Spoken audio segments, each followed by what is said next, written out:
It's activity 61. Let's just remind ourselves what the constitutional arrangement is as far as the division of federal and state powers and how the 14th Amendment actually affected that. I'm going to use this rectangular shape here to describe this, and we've seen that the federal government has some powers, especially as is enumerated in Article 1, Section 8. All other powers of government were reserved to the state governments, and that includes personal liberties. I'm using this circle here to represent personal liberties, personal choices. Now, when the American people ratified through their representatives the 14th Amendment in 1868, we were expanding the power of the federal government, and we were doing so legitimately, and we were cutting into the powers of the state governments, and we were doing it legitimately because it was through an amendment and by consent. So we expanded the federal government's power to include authority over the rights of life, liberty, and property, liberty being understood as freedom from physical restraint. So the states, by the 14th Amendment, are required to guarantee the rights of life, liberty, and property, and not to violate them. I just encourage you and urge you to go back and look at that 14th Amendment yourself and see if, in fact, that's what it does in Section 1. And we said that in the 14th Amendment that Congress has the authority to enforce this. So if states fail to protect the life, liberty, and property of all, then the federal government can come in and correct state laws or otherwise address that failure. But still, by the 14th Amendment, personal liberties are still under the authority of the state governments. But the present application of the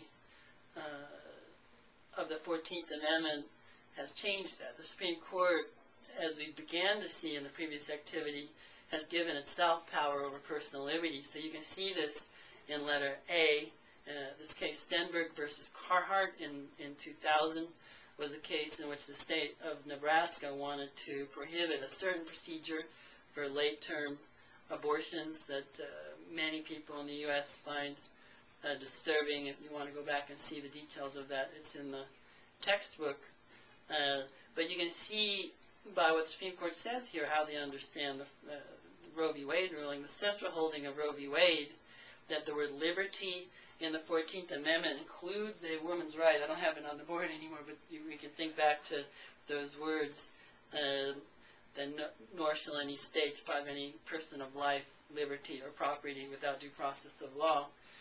The word liberty includes a woman's right to make this difficult and extremely personal decision, so it makes it impossible for me to understand how a state has any legitimate interest in requiring a doctor to follow any procedure other than the one that he or she reasonably believes will best protect the woman in her exercise of this constitutional liberty. We've seen that that's not what the word liberty means in the 14th Amendment, but the Supreme Court has said, well, it also means personal liberties, so now we have authority over personal liberties. So any question such as this will be decided by the Supreme Court. Now, in terms of self-government, it decreases self-government when the Supreme Court does this. And you can see here one obvious way in which it does is people of Nebraska want to prohibit this procedure. It offends their sense of what human beings should do to other human beings. But the Supreme Court steps in and says, no, you can't do that.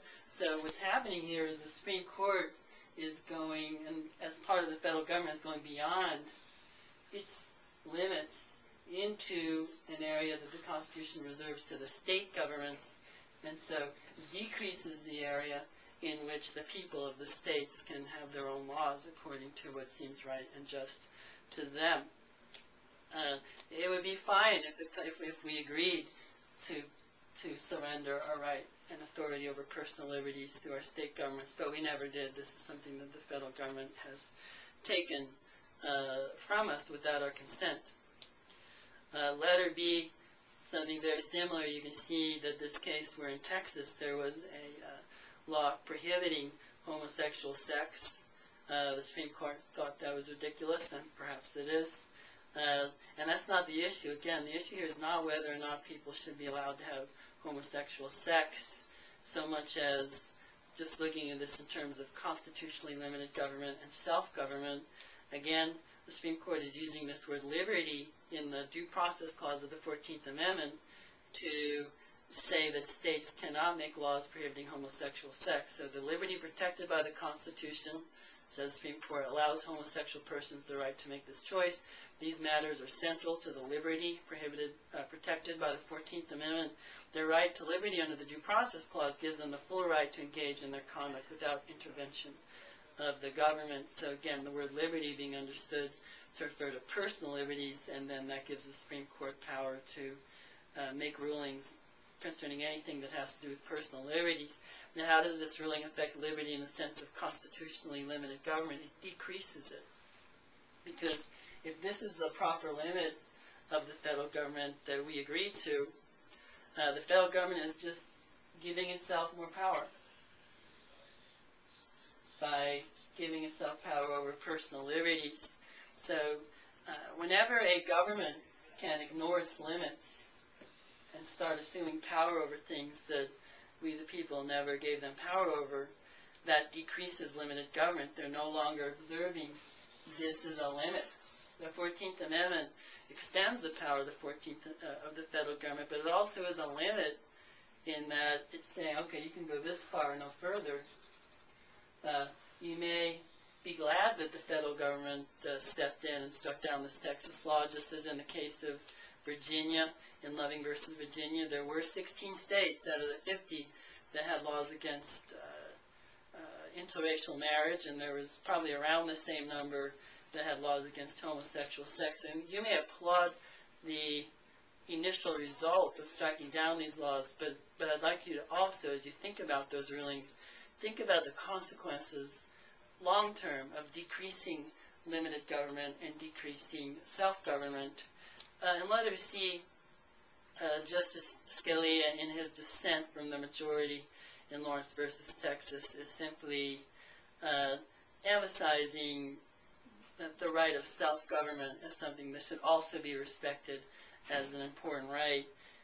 He says that, okay, it's true that later generations concede that laws once thought necessary and proper serve only to oppress, but then he says when future generations realize that, then the proper way to do it is for the legislature to repeal the law and not for the Supreme Court to jump in and go beyond its authority and get rid of the law.